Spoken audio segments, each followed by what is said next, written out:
But first of all, let us salute the extraordinary goldsmith that is Harry Kane.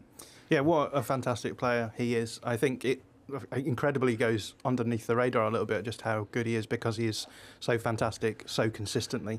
And it was great to see him getting that goal, which takes him beyond the record. I think that's well deserved. He has been a fine servant, as they say, for Spurs, so it's nice to see that being rewarded. But Harry Apart Kane, from that bit where he didn't turn up for oh yeah, yeah, but in general, no, absolutely, yeah, of course, yeah. But one of those players who I think you really have to see in the flesh. I was thinking about this morning.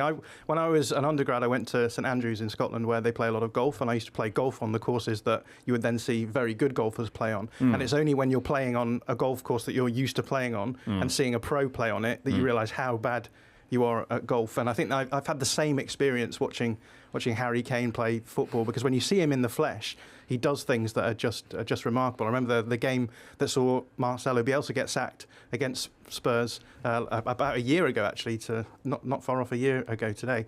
They lost 4-0 in that game, and Harry Kane played a pass to Heung-min Son that was just the most incredible pass. I was sat in the cop, so I was looking down the field rather than across, which is what you usually do. You only get pundit brain when you see the ball just going side to side. But I stood directly in the line of the ball over the top, and it was just remarkable. And it was that moment where I was like, well, I knew he was good before that. No spoilers, but it just seeing him in the flesh, it does something to you. And I've seen him play a lot, and he's just incredible. So he's reached 200 Premier League goals, 267 all in all for Spurs, 200 in the Premier League. He's done it faster than Shearer did. And it's the fact that he's not just a striker. He has that, dare I say, Totti-esque ability to spray the ball that is just phenomenal. Adrian. Yeah, he is a great all-round striker, isn't he? He's got the lot. He could be a midfielder, couldn't he? I think when he gets into his mid-30s, it wouldn't surprise me if he did drop back a la Wayne Rooney just to spray the ball around. He's got that ability. But no, and it was a really good finish. I think it was a sort of trademark Kane goal. Højbjerg deserves great credit for the way that he stole possession as Manchester City played out from the back. It was really sloppy from them. But it was, clinical one-touch finish.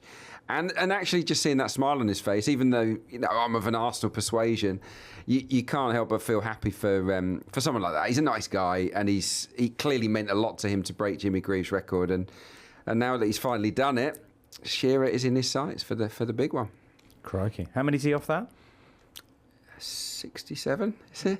I don't know. Right. I don't know. Some goals. Anyway, we're going to find out. As he gets close, it's going to be mentioned, I'm sure. City, who'd wanted Kane, of course, but are stuck with the hapless Erling Haaland.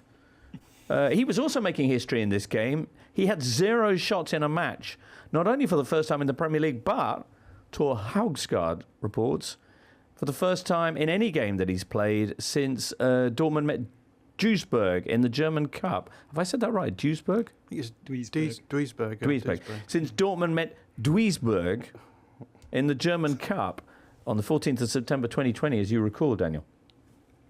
Indeed, I do. Duisburg, famous to me for its appearance in the League of Gentlemen. That's how I knew how to say that. Oh, city. is...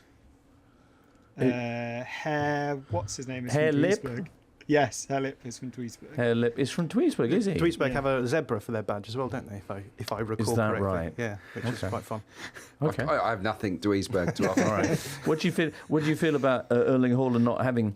How much does it tie in with the disappearance of João Cancelo and the fact that KDB was on the bench? What's going on there? Very strange. Should Bayern be preparing a guest room for Kevin? I don't know. Surely not. But it doesn't look right, does it, at City at the moment? The Cancelo one was a bit weird. Rico Lewis has done very well. I think Nathan Ake's form has contributed to him going off of João Cancelo, who clearly isn't the type to be a sub. I think that much is clear. And Pep has made a big call by weakening his armoury for the second half of the season by letting him go to Bayern Munich. Having watched the last 2 City games, the one against Arsenal in the Cup and this one, they are flat at the moment. It's slow. The way that they play out from the back is quite predictable. I mean, against Arsenal, they stopped trying. They just went hoofball to Erling Haaland. It's not flowing at all well, and the team selections are peculiar. the one thing that really stood out for me in this one is not just that he didn't have a shot, Erling Haaland. He only had one touch in the box last weekend as well. And listen to this, that the 4 players around him in this sort of 4-4-2 style system, Alvarez, Mahrez and Grealish, they found Erling Haaland once in the entire match. And they had a lot of the ball, Manchester City. One pass, and that was from Grealish, in the entire match. So they are not cohesive, and he is not linking play in the way that Harry Kane does for Spurs, for example. So, very stilted going forwards, which is unusual. Wow. The numbers say that when KDB came on, he created more chances in that 20-minute spell than any of his teammates had done in the rest of the game. Is that a fair reflection? Did he make that much impact? Yeah, I think so. With respect to the tired out trope of Pep tinkering, I think is the word that people like to use, or Pep roulette. Yeah, exactly.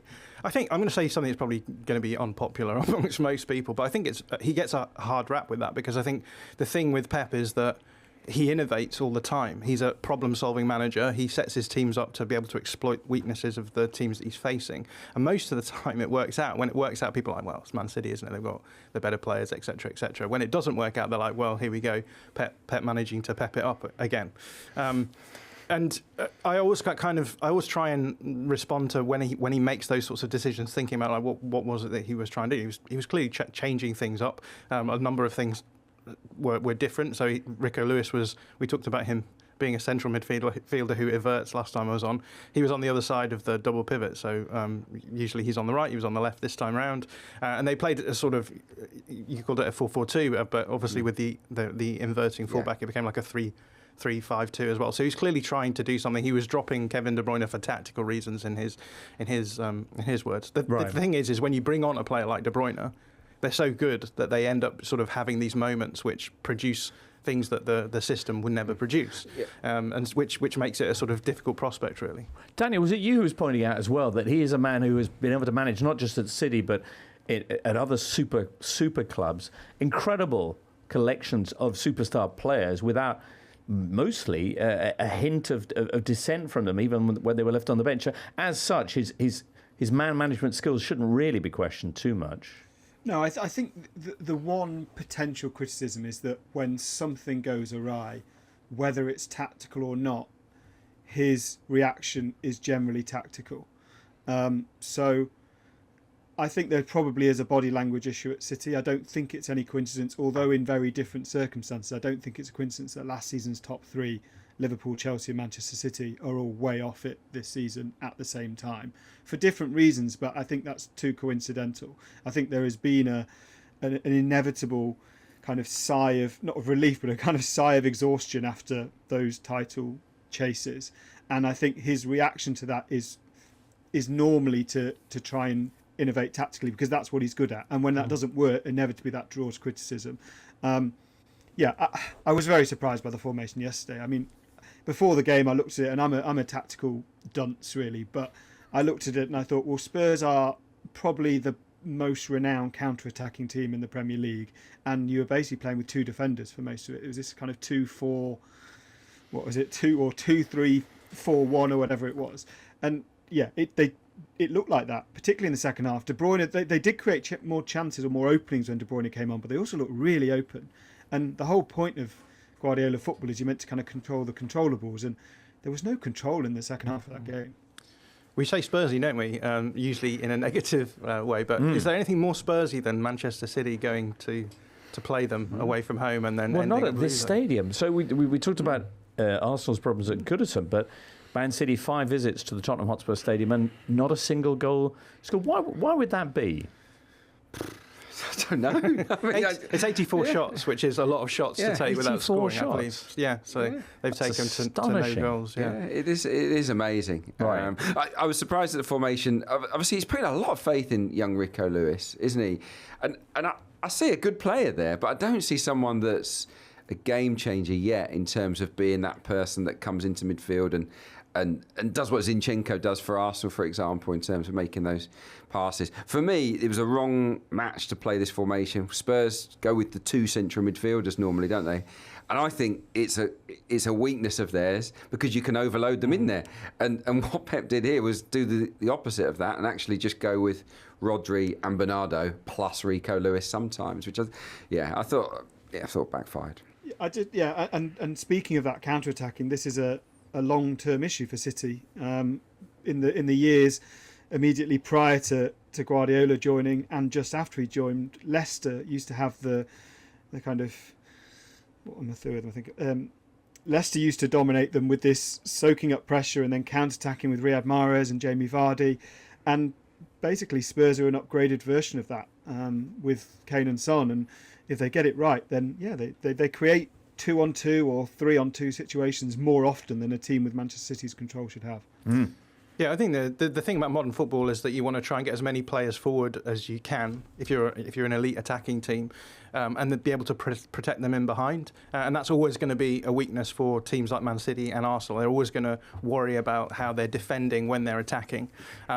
This has proven to be the case. But I think one of the problems I think that is maybe emerging at Man City this season is usually they're really, really good at counter-pressing once they lose the ball to make it hard for oppositions to get the ball forward into those situations. And I felt yesterday maybe their counter-press wasn't quite so stringent as it usually is, and it meant that Spurs were able to work the ball around. Obviously, this is what Antonio Conte works on.